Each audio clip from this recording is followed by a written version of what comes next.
Bienvenidos, que el Señor me los bendiga, me los ampare. ¿Qué más?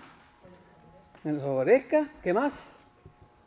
Y me los llene de bendiciones hasta que sobreabunde. Aleluya.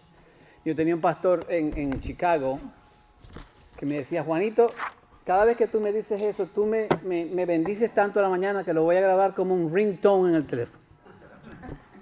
No, yo no sé si lo hizo o no, pero bueno. Bueno, hoy vamos lamentablemente a empezar el final de la serie. ¿Por qué les digo eso? Porque vamos a empezar a hablar hoy de Saulo de Tarso. En otras palabras, del apóstol Pablo. Y vamos a empezar el final porque empezamos hoy y terminamos la semana que viene. Y después el siguiente domingo vamos a empezar una serie de Navidad. ¿Amén? Ok, para que estemos claros aquí, la conversión de Saulo de Tarso o de Pablo está en el libro de Hechos está en 3 partes y después está como 3 o 4 veces en sus epístolas que lo dice brevemente. Pero en el libro de Hechos está en el capítulo 9 del 1 al 9, está en el capítulo 22 del 15 al 16 y está en el capítulo 26 del 12 al 18. O sea, 3 veces el apóstol o Lucas escribe de la conversión del apóstol Pablo. Es increíble ver cómo Dios orquestra la salvación de cada uno de nosotros, sin importar cuán dramática o no nuestra experiencia de salvación haya sido. Dios trabaja hasta el más mínimo detalle concerniente a nuestro camino hacia esa preciada salvación. El apóstol Pablo no fue la excepción. El Dios del universo se hizo cargo de cada detalle que llevó a Saulo a la salvación, que no fue pagada con oro ni plata, los cuales pierden su valor, sino que fue pagada con la preciosa sangre de Cristo, el Cordero de Dios, que no tiene pecado ni tiene mancha. Y uno de esos pequeños detalles vino en la forma de un diácono. ¿Se acuerdan del diácono Felipe que hablamos de él? Bueno, ahora este es otro diácono y su nombre era Esteban. Y las Escrituras nos dan una descripción de él bien impresionante. Si usted se va a Hechos 6:5, vamos a observar al diácono Esteban. 6:5. La palabra del Señor nos dice: lo propuesto tuvo la aprobación de toda la congregación y escogieron a Esteban, un hombre lleno de fe y del Espíritu Santo. Un hombre lleno de fe y del Espíritu Santo. Si se adelantan un poquito al versículo 8, dice: y Esteban, lleno de gracia y de poder, hacía grandes prodigios y señales entre el pueblo. Esteban estaba tan lleno del Espíritu Santo que que sus opositores no podían ganar sus argumentos. Vayan al versículo del 9 al 10. Dice la palabra: pero se levantaron algunos de la sinagoga llamada de los libertos, incluyendo tanto cireneos como alejandrinos y algunos de Cilicia y de Asia, y discutían con Esteban, pero no podían resistir a la sabiduría y al espíritu con que él hablaba. Y como consecuencia de esto, pues falsamente lo acusan ante el concilio, en los versículos del 11 al 14. Pero Dios se manifiesta maravillosamente a través de Esteban. Observen el versículo 15, dice: y al fijar la mirada en él, o sea, la gente que lo quería matar, todos los que estaban sentados en el concilio vieron su rostro como el rostro de un ángel. O sea, Esteban estaba lleno de Dios. Y esa gente lo vio. Esa gente lo vio. El sumo sacerdote le da la palabra a Esteban y Esteban comienza a predicar un mensaje tan poderoso, que pues la gente ya van a ver más adelante qué fue lo que hizo. Y este mensaje comienza con Abraham, en el capítulo 7 de Hechos. Entonces, Esteban majestuosamente incluye el tema de la salvación en ese mensaje. Y pone ejemplos. Por ejemplo, Dios rescata a José de sus aflicciones. Eso es un ejemplo de salvación. Eso está del 7 al 10. José rescata a Egipto y a su familia de una hambruna con sus excelentes habilidades financieras. Eso está del 11 al 12. La hija de Faraón rescata a Moisés de las aguas. Capítulos 7 del 21 al 22. Dios le comunica a Moisés que él los va a librar de su esclavitud en Egipto, del 34 al 36. Moisés profetiza sobre Jesús en el 37, y eso quiero que lo veamos. En el 7:37 dice, este es el mismo Moisés que dijo a los hijos de Israel, Dios os levantará un profeta como yo de entre vuestros hermanos. ¿Quién es ese profeta? Jesús. Esteban finalmente los reprende recordándoles la desobediencia de sus padres y de ellos mismos y a la misma vez resalta su oposición a Jesús. Váyase casi al final, al 51 y 52. Vosotros que sois duros de cerviz e incircuncisos de corazón y de oídos, resistís siempre al Espíritu Santo. Como hicieron vuestros padres, así también hacéis vosotros. ¿A cuál de los profetas no persiguieron vuestros padres? Ellos mataron a los que antes habían anunciado la venida del justo. ¿Quién es el justo? Jesús, del cual ahora vosotros os hicisteis traidores y asesinos. Vosotros recibiste la ley por disposición de ángeles y sin embargo no las guardasteis. Amén. Ahora, la gente se ofende, evidentemente, y ataca a Esteban y le causa la muerte. Eso está en los siguientes versículos. Pero fíjese en el hecho, en el versículo 57 del 7. Dice, entonces ellos gritaron a gran voz y tapándose los oídos arremetieron a una contra él y echándolo fuera de la ciudad comenzaron a apedrearle y los testigos pusieron sus mantos a los pies de un joven llamado ¿quién? Saulo. Llamado Saulo. Entonces yo estoy seguro que Pablo escuchó el mensaje de Esteban, estaba allí.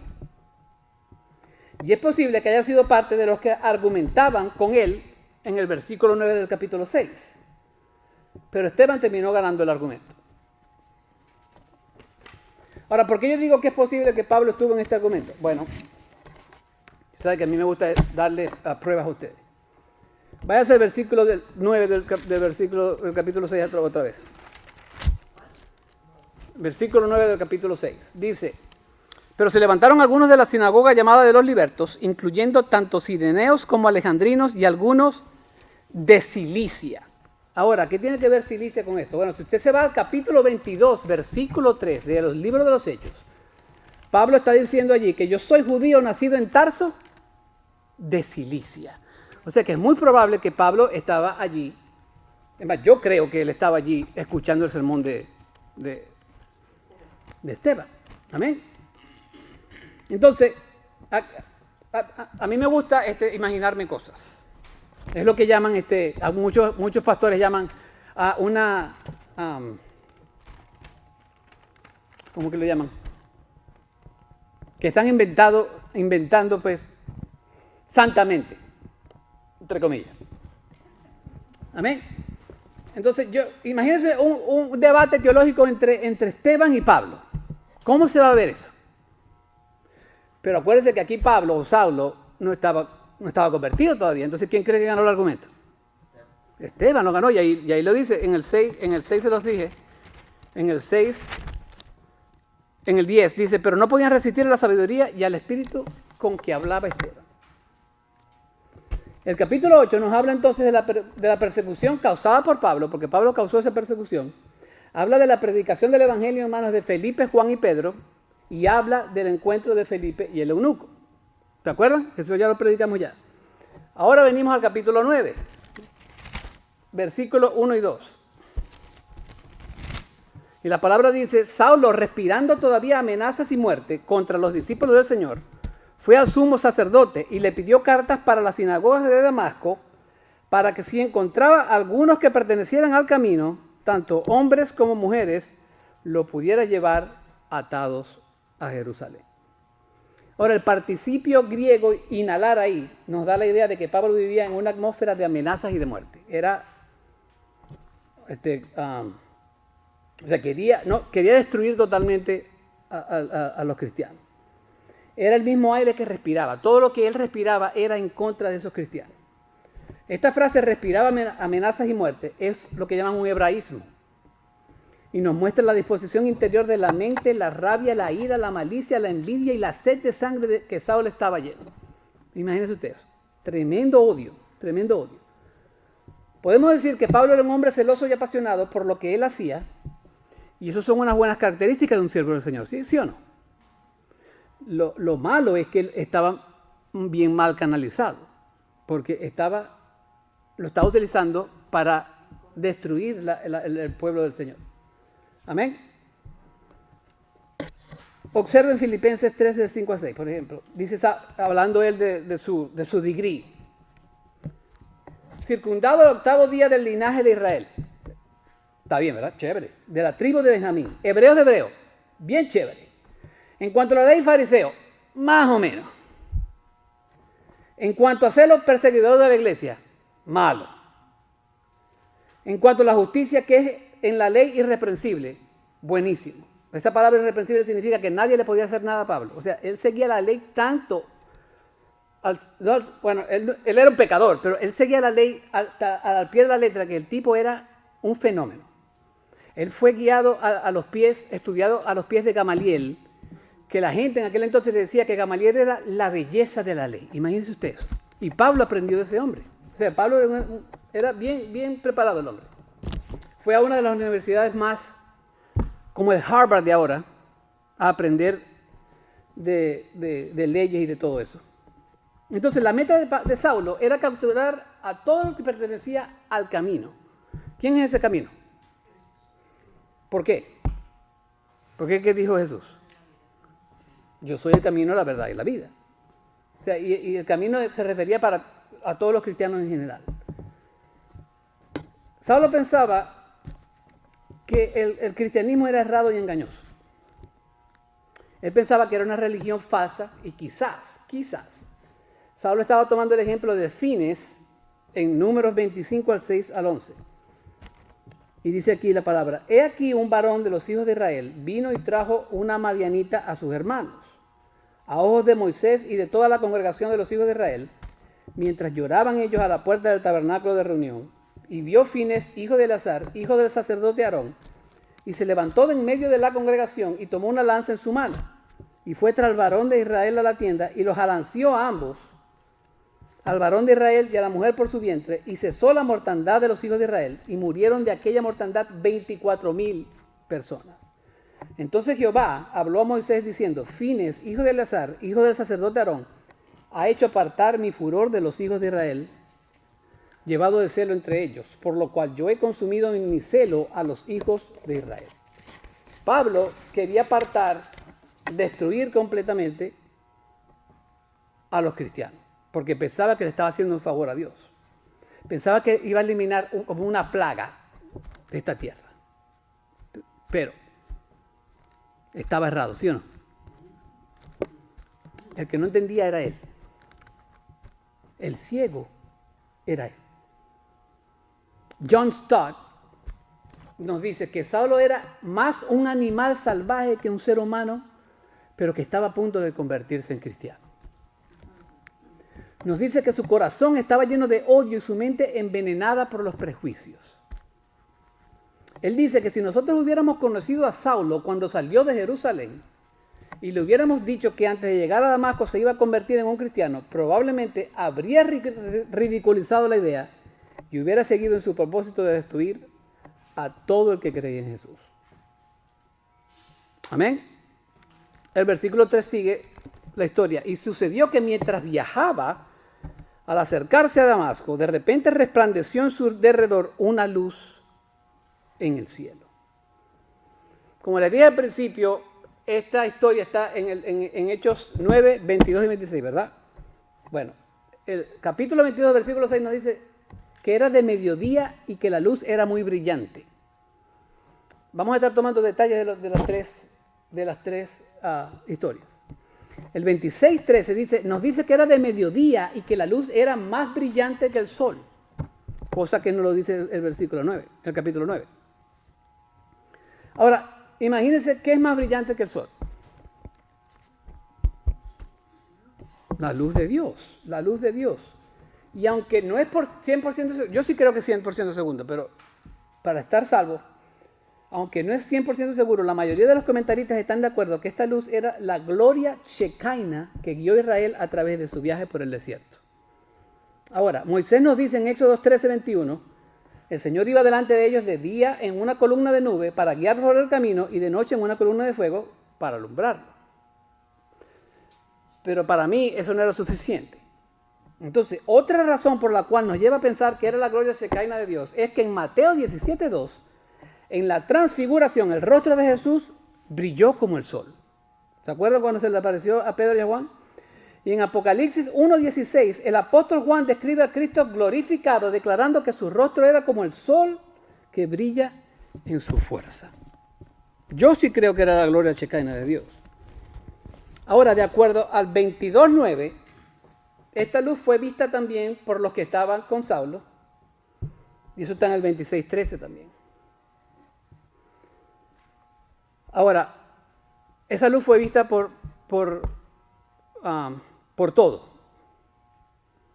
Y los afectó a todos en cierta manera, pero el mensaje era para Pablo. De hecho, más adelante vamos a ver que todos escucharon la voz, o escucharon el ruido, mas las palabras solamente fueron entendidas ¿por quién? Por Pablo. Y más adelante, por allá en el capítulo 6, dice que fueron palabras habladas en el idioma hebreo. ¿Ok? Entonces, era bien personal para Pablo. Ahora, en el 4a, la primera parte del 4, dice, y al caer a tierra, oyó una voz que le decía, Saulo, Saulo, ¿por qué me persigues? Saulo, Saulo, ¿por qué me persigues? Ahora, ¿por qué cayeron todos a tierra?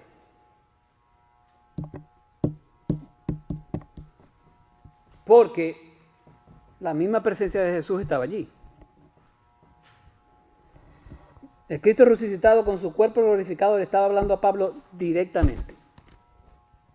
Por eso que él era considerado apóstol, porque una de las condiciones para poder ser apóstol es que usted hubiera visto a Cristo de cara a cara. Esta prueba de que él lo hizo. Amén. Pablo, refiriéndose a este incidente, nos dice en 1 Corintios 15:8, y al último de todos, como a uno nacido fuera de tiempo, se me apareció también a mí.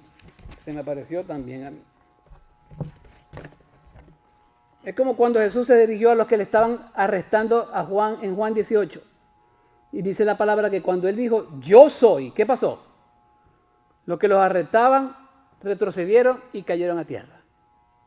Por la misma presencia del Señor Jesús. Amén. Aleluya. Entonces, hoy vamos a hablar de dos cosas que tienen que ver o que la salvación involucra. La salvación involucra varias cosas. Y para Pablo, yo creo que para todos, por lo menos 3 de ellas nos ocurren a todos. Una de ellas no siempre. Esas cuatro cosas que involucran la salvación es, primero que todo, la intimidad. Segundo es la humildad. Tercero es, y eso lo vamos a ver la semana que viene, la obediencia. Y cuarto es que a no todos nos pasa eso, es la comisión. Ustedes saben que de acuerdo al capítulo 26 de Hechos, Pablo fue llamado a la salvación y llamado al ministerio el mismo día. Especial. Amén. A no todos nos pasa así. A veces somos llamados a la salvación, pero no siempre al mismo tiempo somos llamados al ministerio. A mí me pasó, me llamó a la salvación y después a los años es que me llamó al ministerio. Amén. Entonces vamos a ver la intimidad. En la parte 4, en el versículo 4, dice la palabra, y al caer a tierra oyó una voz que le decía, Saulo, Saulo, ¿por qué me persigues? Saulo, Saulo. En toda la Biblia vemos a Dios repitiendo el nombre de una persona aproximadamente 20 veces. Marta, Marta. Y ahí no era por cosa buena, era porque le iba a llamar la atención. Abraham, Abraham, cuando iba a matar a su hijo Isaac. Moisés, Moisés, cuando estaba pisando la tierra santa. A ver, denme ejemplos, dígamelo. ¿Qué más? A la gente que creía que se iba a ir para el cielo en los evangelios. Señor, Señor, otro malo también. Y aquí el Señor llama Saulo, Saulo. ¿Y usted sabe por qué dice Saulo, Saulo, hermano? Porque es como si el Señor le estuviera diciendo a Pablo, Saulo, Saulo, yo te conozco. Yo conozco cada detalle de tu vida. Yo te amo con toda mi fuerza, Saulo. Mire, me recordó las palabras del Salmo 139. Dice la palabra, es como si el Señor le estuviera diciendo a Saulo, Saulo, yo te escudriño y te conozco. Saulo, yo conozco tu sentar y tu levantar. Saulo, yo comprendo tus pensamientos. Saulo, yo escudriño tu senda y tu descanso.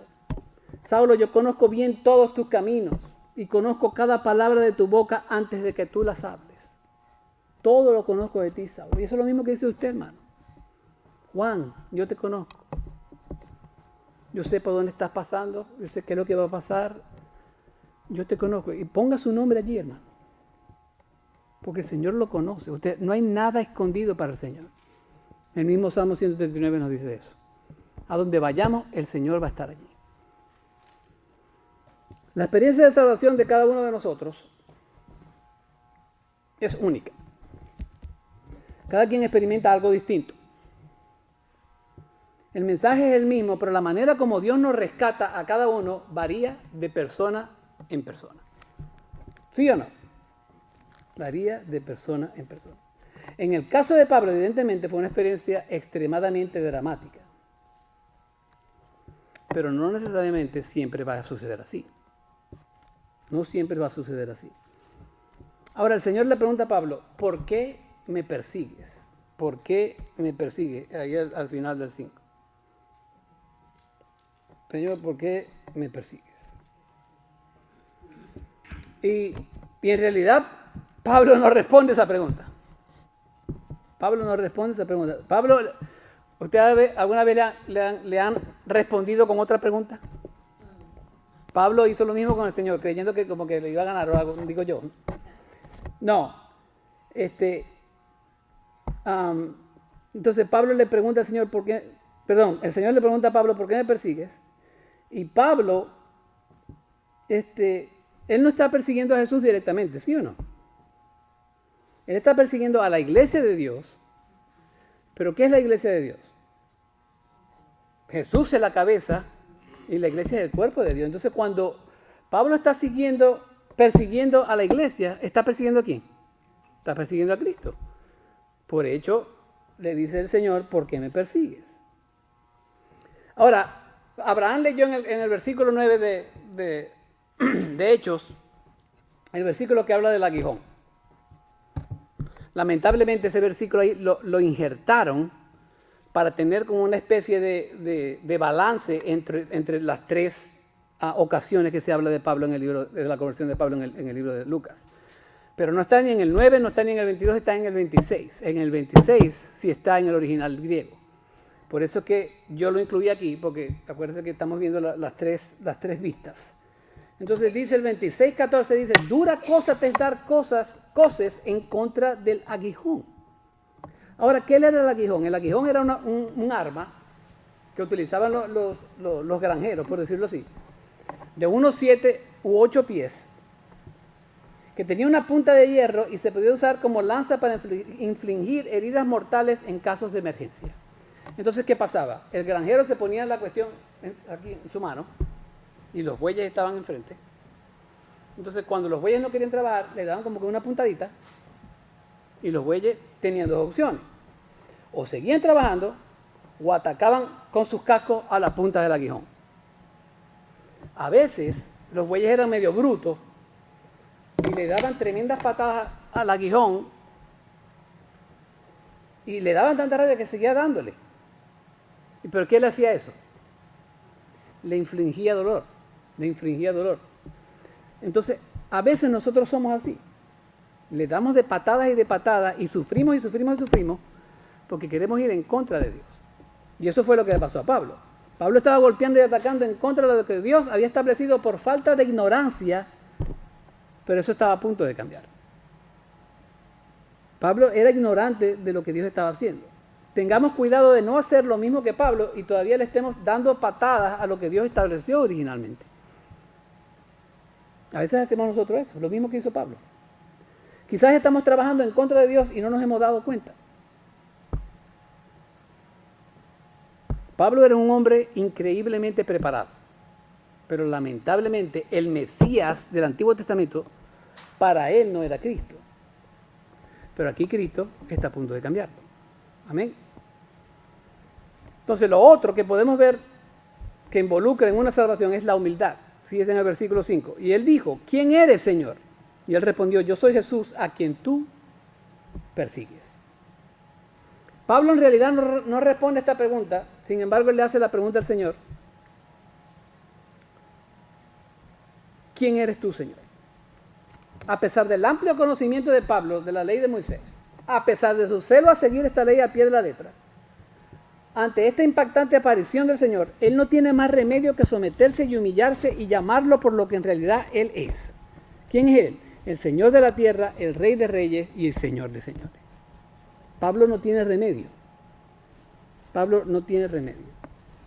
Esta palabra en el original griego pudiera significar simplemente una manera cordial de saludar a alguien.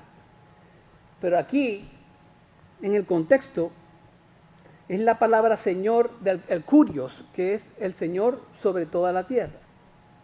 Pablo ha sido rescatado por nuestro Señor de una manera milagrosa. Milagrosa. Pablo ha sido rescatado.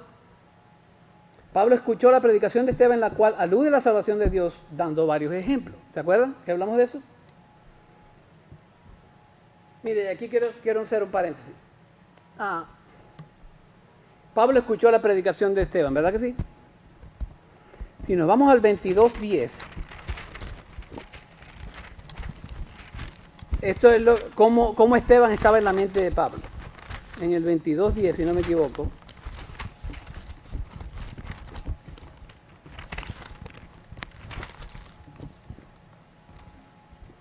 nos dice la palabra. No, perdón, 22:20. Y dice, y cuando... Váyase un poquito más adelante. En el 18. Y vi al Señor que me decía, apresúrate y sal de pronto de Jerusalén, porque no aceptarán tu testimonio acerca de mí. Y yo dije, Señor, ellos saben bien que en una sinagoga tras otra, yo encarcelaba y azotaba a los que creían en ti. Y dice el 20, y cuando se derramaba la sangre de tu testigo Esteban, allí estaba también yo dando mi aprobación y cuidando las manos de los que estaban matando, el que lo estaba matando. Pablo tenía a Esteban en su cabeza. Ahora, hay varias razones. Bueno, no podemos asegurarlo con severidad, por decirlo así, con seguridad. Pero hay ciertas consideraciones que podemos tomar que favorecen la idea de que Pablo o vio o escuchó al Señor Jesús. Que tenía prácticamente más o menos la misma edad. Yo creo que Pablo era un poquito más mayor que Jesús. Por ejemplo, Pablo residió en Jerusalén cuando era niño. Eso está en Hechos 22:3.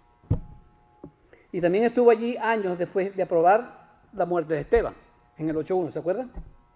Lo otro, la presencia del sobrino de Pablo en Jerusalén después de su conversión en Hechos 23:16 sugiere que Pablo y su familia habían residido allí por algún tiempo, en Jerusalén. Se sabía que Jesús había visitado a Jerusalén en Marcos 11:11, en Juan 2:13 y en Juan 5:1. En Juan 5:1. La devoción de Pablo a la ley le habría motivado a estar presente en Jerusalén durante la Pascua, lo cual le hubiera permitido poder ver a Jesús allí también. Y como fariseo, Pablo habría estado muy interesado en las enseñanzas de un rabino popular, porque Jesús era un rabino popular. Poco convencional, porque acuérdense que él dijo, yo no vine para abolir la ley, ¿vine para qué? Para cumplirla. Pero era popular, pero era no convencional, porque definitivamente no estaba de acuerdo completamente.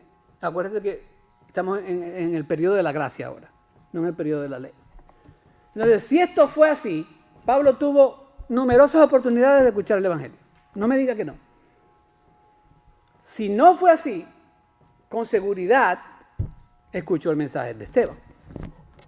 Mire, yo me imagino que cuando Pablo iba a Samaria, esos son 130 millas o kilómetros.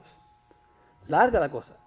Y decían que supuestamente se podían ir caminando nada más. Probable en caballos, pero caminando. Yo creo que de pronto en esas 130 y pico de millas, Pablo estaba pensando, Sí, quería ir a matar a los cristianos, pero de pronto yo creo que Dios puso la semilla del sermón de Esteban en el corazón de Pablo, en el corazón de piedra de Pablo. Y yo creo que Pablo de pronto estaba pensando en esas cosas. Se acordó de Esteban en una de sus mensajes. Amén. Entonces, una vez que su corazón, el de Pablo, había sido abierto por el Señor, todo el conocimiento que Pablo había acumulado del Antiguo Testamento iba a tomar una nueva luz. Por eso es que él es tan efectivo, porque él tenía todo el conocimiento, pero lo estaba enfocando en algo que no era. Cuando el Señor le abre esa mente, le abre ese corazón, Pablo dice, ahora entiendo quién es el Mesías en el capítulo 53 de Isaías. Ahora entiendo esto y ahora entiendo aquello, que el Mesías prometido era Jesús. Ahora Pablo puede decir que en el Génesis, Cristo es la simiente de la mujer. Ahora puede decir que en Éxodo, Él es el Cordero Pascual. Ahora puede decir que en Levítico, Él es el sumo sacerdote. Ahora puede decir que en Números, Él es la columna de nube de día y la columna de fuego y de noche. En Deuteronomio, Él es el profeta mayor que Moisés. Ahora Él puede decir en Josué, ya lo entiendo, Él es el capitán de la salvación. Ahora Pablo ya entendía todo. Y por eso que más adelante, y eso no creo que lo vayamos a ver, pero dice que empezó a predicar inmediatamente. Inmediatamente. Porque el Señor le abrió su corazón y todo lo que tenía acumulado Pablo, ahora tenía sentido. Ahora tenía sentido. Por eso que yo le doy gracias a Dios por la salvación de Pablo. Porque ¿quién fue Pablo? Nos escribió 3 epístolas. Lo llaman el mejor misionero de este mundo. Nosotros estamos aquí parte por Pablo. La mayoría de las teologías cristianas son basadas en los escritos de Pablo. Bendito el día en que Pablo fue salvado y bendito el día en que nosotros fuimos salvados. Amén. El que antes estaba asesinando y encarcelando, ahora está sometido al Señor Jesús y a su voluntad. Y esto definitivamente requería de humildad. ¿Está tu corazón lleno de orgullo que te está impidiendo acercarte a Dios? Cuando escuches la voz de Dios llamándote a la salvación, presta atención y sé obediente a su llamado.